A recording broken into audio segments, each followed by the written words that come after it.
여러분 안녕하세요. 수진보살입니다. 반갑습니다.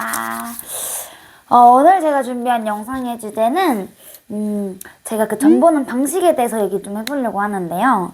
가끔 이제 와서 보시면 되게 특이하게 보시네요 라는 얘기를 많이 하시거든요. 우선 와보신 분들은 아시겠지만 저는 점사를 볼 때 일단 무구를 사용하지 않아요. 옆에다 이렇게 두긴 하지만 뭐 부채를 피거나 방울을 흔들거나 뭐 오방기를 뽑아보게 한다든지 그런 사용을 일체 하지 않고 저는 거의 두 가지거든요. 첫째는 손 좀 펴보실래요? 해서 손을 보거나 아니면 그냥 이 사람의 눈을 보면서 얘기하는 거예요. 근데 가끔 이제 손을 보면 제가 손금을 본다고 생각하시는 분들이 있는데 저는 손금을 보는 게 아니라 그냥 이 손을 가지고 보는 거거든요. 이 손에 뭐라고 해야 되지? 뭐 딱히 정해진 건 없어요. 그냥 손바닥을 보면 그 손바닥 안에는 이 사람의 사주가 보이는 거예요.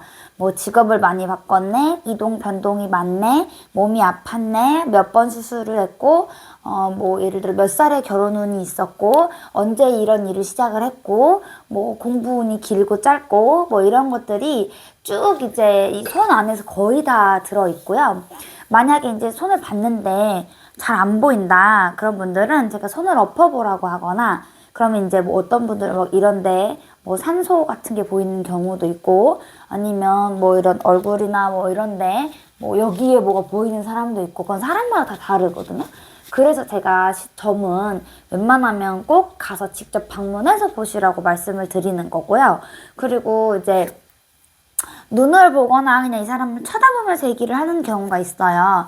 그리고 또 하나 있는데, 제가 가끔 얘기했듯이 글씨체만 봐도 대충 알 수 있다고. 글씨를 써보면 보러 오신 분들마다 글씨를 쓰는 스타일이 좀 달라요.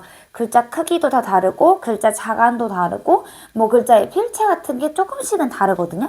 아주 아기자기하고 귀엽게 쓰는 사람이 있고, 뭐 날리면서 쓰는 사람이 있고, 무슨 이렇게 궁서체처럼 이렇게 막 정자로 쓰는 사람이 있는데 그런 글씨체마다 또 이 사람에 대한 해석이 조금씩 달라질 수 있고 글자 자간에 대해서도 좀 달라질 수 있어요. 근데 저도 처음엔 그런 거 잘 몰랐는데 보다 보니까 이렇게 글씨를 쓰는 사람들은 대부분 이렇구나.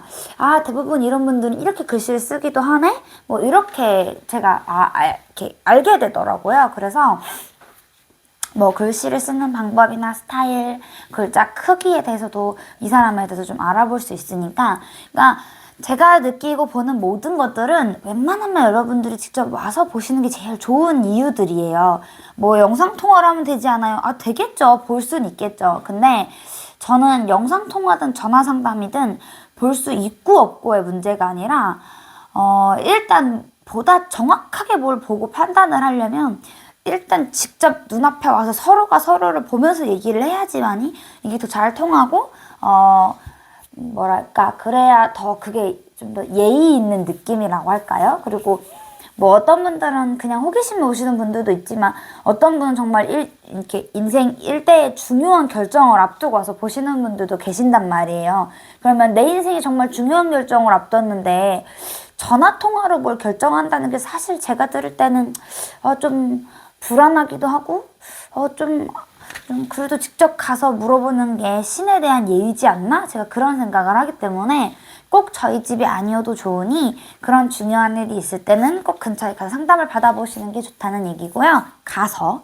그리고 이제 제가 손 좀 펴보세요 하고 점을 쭉 보면 자꾸 이제 손님들이 자기가 자기 손을 이렇게 들여다보세요. 뭐가 보이냐고. 그래서 제가 봐서 보이면 본인도 받아야죠. 제가 그렇게 얘기를 하는데 당연히 여러분들이 보실 때는 안 보이죠. 보여도 뭐가 뭔지 모르는 거고 본인들이 보실 때는 그냥 손바닥에 있는 손금밖에 안 보이는 거기 때문에 저만 볼 수 있는 거예요. 네, 그래서 대체로 여기 안에 보면 뭐 수술을 몇 번 했네, 뭐 어디가 좀 아프고 이제 손을 봐도 어디가 아픈지 대충 보이는 경우도 있어요. 근데 이제 사람마다 좀 다르기 때문에 어떤 분들은 아예 손도 안 보는 분도 있어요. 그냥 주주주 얘기하다가 상담 끝나고 가시는 분들도 있는데 되게 아쉬워하시더라고요. 왜 저는 손 보자고 안 하시냐고. 그래서 그럼 한번 펴보세요 하고 보긴 보는데 뭐 큰 차이는 없죠. 그래서 제가 보는 방식이 좀 특이해서 다른 분들은 뭐 쌀점이나 엽전 이런 걸로 많이 보시잖아요. 이제 오방기 뽑아보라든지 뭐 그렇게 하시는데 저는 주로 글씨체나 아니면 이 손을 가지고 점을 보기 때문에 웬만하면 직접 오시는 게 좋고, 또 오시는 분들 미리 이 손을 찍어서 오시는 분들도 있어요. 사진으로 뭐 아들이나 딸이나 같이 못 오시는 분 찍어 오시면 좋긴 하죠. 그래서 궁금한 게 있으실 땐 직접 가서 보시는 게 좋고, 어쨌든 제가 보는 방식이 다른 분들하고는 조금 다를 순 있으나 뭐 신점이라는 건 크게 다르지 않기 때문에 큰 뭐 의구심은 갖지 않으셔도 될 것 같고요. 네, 그래서 저도 사실 어쩌다가 손을 보게 된 건지는 잘 모르겠어요. 그냥 어느 순간부터 손 좀 펴보실래요? 하면서 보면 거기에 뭐가 막 보이더라고요. 뭐 이삿짐 박스가 돌아다닌다든지, 도장이 굴러다닌다든지, 뭐 상복 입는 게 보인다든지.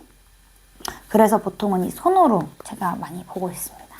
네, 그래서 여러분들이 만약에 이제 오신다거나 아니면 오실 거거나 오셨다 가셨다거나 하신 분들은 제가 말하는 게 무슨 내용인지 대충 이해를 하실 거예요. 네, 그래서 저는 주로 이제 그렇게 점사를 보니까 그 부분 그냥 알고 계시면 좋을 것 같아서 준비해봤어요. 그래서 철학이나 이런 거는 사주풀이는 뭐 생년월일도 없고 다 글자로 풀어서 보는 거잖아요. 그래서 그거는 내 사주에 뭐 금이 들었나 목이 들었나 뭐 흙이 들었나 물이 없나 있나 뭐 이런 걸 보면서 이제 풀이를 해주는 거기 때문에 사주풀이도 사주풀이마다 해석이 좀 다를 수는 있어요. 제가 항상 말씀을 드리는데, 근데 이제 뭐 사주를 풀어보든 신점을 가서 보든 뭐가 됐든 거의 맥락은 비슷하니까 여러분들이 조금 더 편한 대로 가서 상담을 받아보시면 될 것 같습니다. 네, 여러분 오늘도 제 영상 봐주셔서 너무너무 감사드리고요. 요새 날씨가 엄청 추워졌어요. 건강 조심하시고 감기 조심하세요. 네, 여러분 감사합니다. 구독, 좋아요 꼭 눌러주세요. 우리 저기 과장님께서 누군지 아실 거예요. 과장님께서 제가 성형을 하면 구독, 좋아요를 안 한다고 저한테 엄포를 놓으시더라고요. 저는 성형할 일은 없을 것 같으니까 어쨌든 여러분들도 꼭 구독, 좋아요 눌러주세요. 네, 여러분 감사합니다.